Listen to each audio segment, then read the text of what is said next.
What type of computer do I need to live stream? Today, almost any computer can be used to live stream. Even something as simple as a Google Chromebook can be used with cloud based video production solutions to produce amazing live streams. With that being said, every computer has its limitations with what it's capable of handling.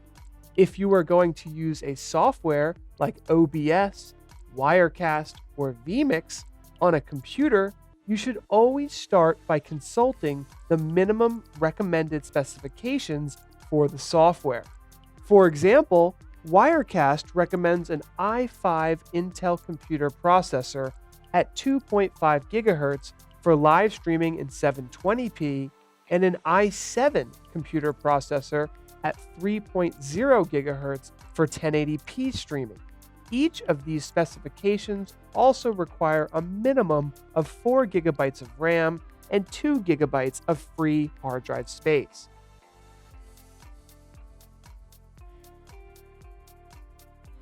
CPU core count and thread count, as well as clock speed, are of equal importance for live streaming, as well as most computing applications in general. So a CPU with the most cores and threads and highest clock speed within your budget will be your best bet to achieve optimal performance. Are you enjoying this video so far? You can always unsubscribe, but we'd love to have you part of our StreamGeeks team. Hit that subscribe button if you want us to create more video content like this. Note, different CPUs have different thread to core ratios. It is important to compare the thread count of CPUs that have the same amount of cores. For example, one 8-core CPU may utilize 8 threads, while another different 8-core CPU may use 16 threads. More threads is almost always better when comparing CPUs with the same number of cores. So the 16-thread, 8-core CPU will likely outperform the 8-thread, 8-core CPU. Most CPUs do not utilize more than 2 threads per core. However, many utilize only 1 per core instead of 2. Having more, faster cores results in higher multi-thread counts, as well as faster thread processing. Thus, more instructions can be executed in the same period of time, reducing overall processing time and thus reducing latency, while also improving multitasking ability so that more programs and cameras can be run simultaneously, which is crucial for applications such as live streaming, video gaming, and larger productions. Ultra high-end streaming solutions utilized by large organizations like ESPN can utilize up to 128 or even 256 cores for very high resolution and ultra low latency productions. On the other hand, simple low resolution, high latency streams used for applications like security camera systems may only require 2 to 4 cores.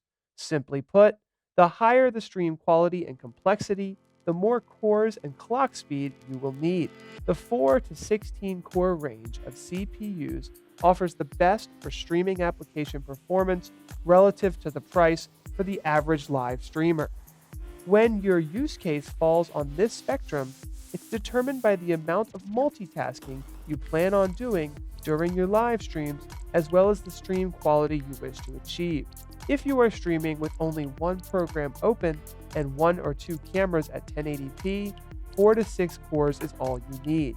If you plan on having multiple programs open at once and or streaming with multiple cameras, you will likely need 6 to 10 cores to achieve smooth performance.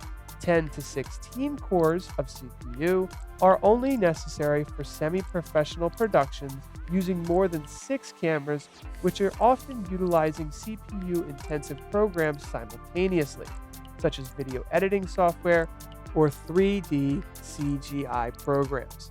Are you enjoying this video so far? Hit that like button and show us some love. Another important component of most live streaming computers is the graphics card. For example, vMix recommends an NVIDIA GTX 1660 for live streaming systems using 4 1080p cameras. vMix also recommends an NVIDIA 2080 Ti graphics card for systems with 6 4K cameras. Graphics cards are essential to most live streaming software solutions because they take the processing off your main CPU and handle it in the graphics card. This can result in a reduction of drop frames for streamers, as well as reduced rendering times for 3D programs during a stream. Choosing a GPU is similar to choosing a CPU in the sense that higher clock speeds are better. Where they differ, instead of focusing on a core count for GPUs, we will focus on VRAM, which is the memory the graphics card uses to hold information processed by the CPU. The absolute bare minimum recommendation for VRAM for live streaming is 2 gigabytes. For many applications, this is not realistic. However, there are use cases where it is all that is needed. For the vast majority of streaming applications, 4 to 12 gigabytes of VRAM is sufficient. Just like CPUs, you will need to account for the level of multitasking you will be doing during your live stream and choose a GPU with sufficient VRAM for your purpose.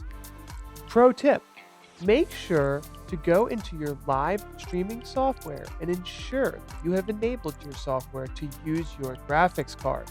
Even some simple Intel NUC and laptop computers have integrated graphics cards that can be enabled. If you're using an NVIDIA graphics card on a Windows system, you can right-click the desktop and click NVIDIA Control Panel to open up the settings for your graphics card and add the software that you'd like to use by managing your 3D settings graphics card.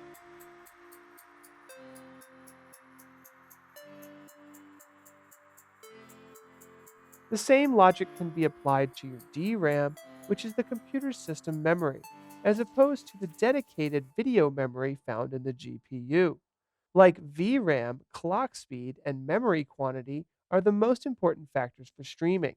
Where DRAM differs from VRAM is the amount of it that is required for smooth system processing.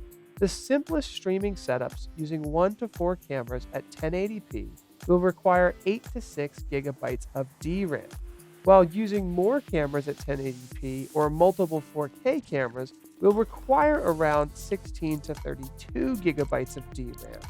More intensive multitasking situations like gaming in 4K while streaming multiple 4K cameras simultaneously or using VRAM intensive programs while streaming, such as video editing or CGI software, can require 32 to 64 gigabytes of VRAM for optimal performance.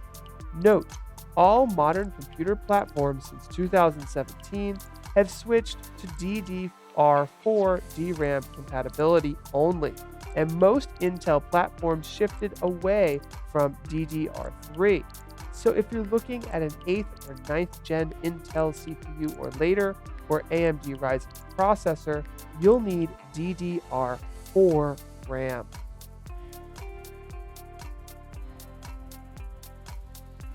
The type of storage you choose for your live streaming PC will have very little effect on your live stream performance. In general, solid-state hard drives are better in almost every way than traditional spinning disks. However, buying a hard drive instead of a solid-state hard drive can be a good way to save money on your streaming computer without losing too much streaming performance. Using a regular hard drive over a solid-state hard drive will, however, affect the performance of some non-streaming tasks, so an SSD is always recommended over the HDD if your budget will provide for it. They also offer significantly quieter performance, and there's no moving parts, which can be a benefit for live productions that require a quiet setup or need to be set up in multiple locations. Assuming that you understand the processor and graphics card requirements for your next live streaming computer, you also need to think about inputs and outputs. For inputs, you have to think of a bunch of options. Start by counting the number of USB ports that you will need. Obviously, you'll need a keyboard and mouse, but what about your audio mixer, a second USB controller for a product like the Elgato Stream Deck? You may also want to have built-in HDMI or SDI inputs. You can actually insert PCIe cards into many desktop computers in order to create multiple SDI or HDMI video inputs for your software like OBS, Remix, or Wirecaps. In most cases, if you only need one or two cameras, it's easiest to purchase an HDMI or SDI to USB capture card. However, if you need 3 to 4 or more cameras, it's easier and more affordable to purchase and install a PCIe card. You can purchase PCIe capture cards that can be configured to provide a couple inputs and a couple extra video outputs for your computer project. Keep in mind that most graphics cards also provide unique HDMI or DisplayPort video outputs that can power additional monitors and multi-view preview displays. Finally, you can use additional video switching hardware to take the processing load off your computer and handle it in hardware. For example, if you need to set up a 6-camera live streaming system, you can do most of the video processing and switching with a Blackmagic A10 switcher. Then, you can use a simple computer to capture a single mixed output from the capture card using a software like OBS. This approach is nice because hardware switchers rarely have computer issues and they work with extremely low latency. The A10 Mini is a perfect example of an affordable 4-input switcher with a built-in USB output for streaming or recording. The trade-off with hardware systems is the lack of flexibility that software switchers provide given their access to multiple cameras. Now you know enough to be dangerous to purchase a very powerful live streaming computer. The good news is that you won't have to spend nearly the kind of money people used to on live streaming hardware. Let us know what you are planning for your next live streaming computer project in the comments below. This has been another episode of our Back to Basics live streaming YouTube and Facebook video series. Don't forget to download our Basics of Live Streaming guide, which is available at streamgeeks.us/basics. We hope you enjoy it. Take care.